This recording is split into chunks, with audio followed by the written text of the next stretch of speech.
In this question, we're asked how many moles are in 73 grams of sodium hydroxide, which is NaOH. Okay, this question, we're being asked for the number of moles present.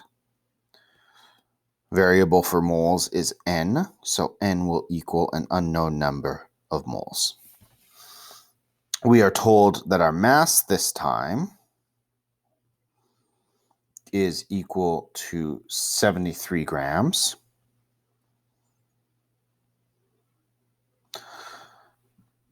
And molar mass we're going to have to solve for, but we have the formula NaOH. So we have a sodium, an oxygen, and a hydrogen, each present as 1. So I'm going to go over to my periodic table. Looking for sodium first. Sodium is on the left-hand side. In the middle, its molar mass is 22 and 99 hundredths of a gram per mole.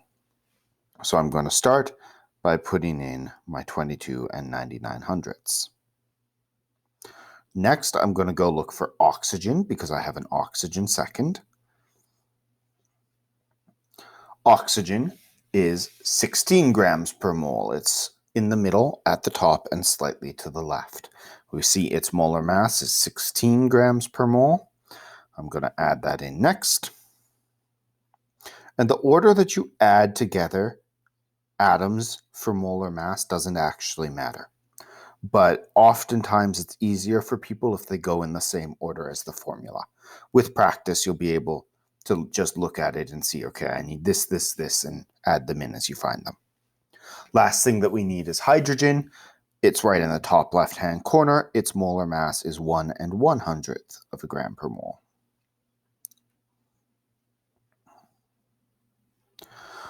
We add all of these together and it gives us a molar mass of 40 grams per mole. Okay, just like the last question, I'm going to do this two ways. I'm going to show it to you with unit canceling and I'm going to show it to you using the formula. This time though, I'm going to do the unit canceling first.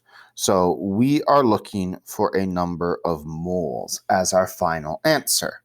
Now we do have moles somewhere else. We have it in our molar mass, but this time the moles is on the bottom of the fraction and we want it to be up on top. Even though there's nothing written underneath this moles, remember, anytime you have a number that's not a fraction, you can express that as a fraction over 1. So we see here that we have moles on top of a fraction. We see here we have moles on the bottom of a fraction. So what can we do about it? How can we get the moles up to the top? Well, what we can do is we can flip the fraction. Right now, what this represents is 40 grams over 1 mole. We can also express that ratio as 1 mole for every 40 grams.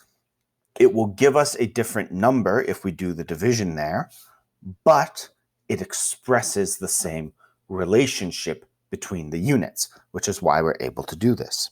So I'm going to start by flipping my molar mass upside down.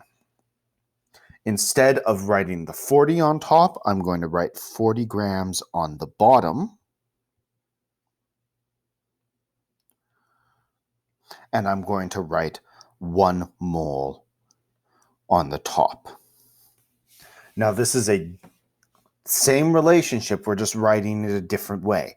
So you can't normally do this in mathematics, but because we're not talking about we're not really talking about the numbers here. We're talking about the relationships between the units. So we can put the moles on top to ensure that we have moles on top at the very end. Also note, this is the exact same thing you're doing when you're dividing. It's just getting there in a slightly different way. Then what we see is we have grams on the bottom. We don't want grams on the bottom though. We just want moles. We don't want any units on the bottom. Where do I have grams? I have grams in my mass. So if I multiply this number by 73 grams, what it's going to do is it's going to stick 1 gram on top of the equation, 1 gram on the bottom of the equation. They're going to cancel out and be equal to 1. So by writing grams on top, I'm removing grams out of this equation. I'm only left with my moles. And when I do my calculation here, it tells me that I have about 1.825 moles. I have 3 significant digits in my original mass, so I need to round this to 3 significant digits. So it will be 1 83/100 of a mole. So all I've done is I've looked for where the moles go. I see that I have it in the bottom in my data. I need it to be on the top, so I flipped that data. And then I arranged the grams in a way that the grams were going to cancel out with the moles. The other way of doing this is doing it using the formula. So our formula for molar mass is that molar mass is equal to the mass divided by the moles.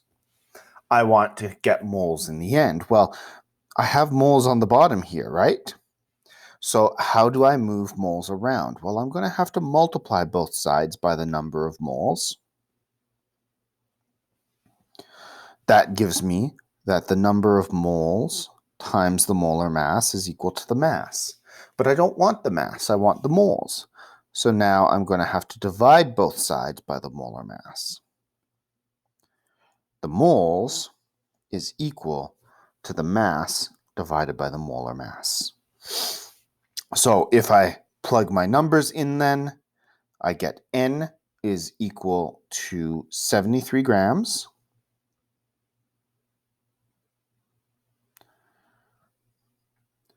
Divided by 40 grams per mole. And of course, it will give us the same answer, 1.83. Because you are doing this the same way in both equations. Just how you get to that equation is slightly different. We have 40 on the bottom in our first equation. We have 40 on the bottom in our second equation. And you know, you divide a fraction by a fraction. What it does is it causes the denominator to flip up to the top, which means our final answer here, the units are still moles. So you're doing the same thing in both ways. And you can use either method to solve these problems in Science 10. I'm showing you both methods because some people find the formula to be easier, but really, if it's my class, I want you to use the unit canceling if you are planning on going on into Chemistry 20 or 30, because you don't get formulas in those classes. You need to be able to do it with unit canceling by the time you hit grade 12.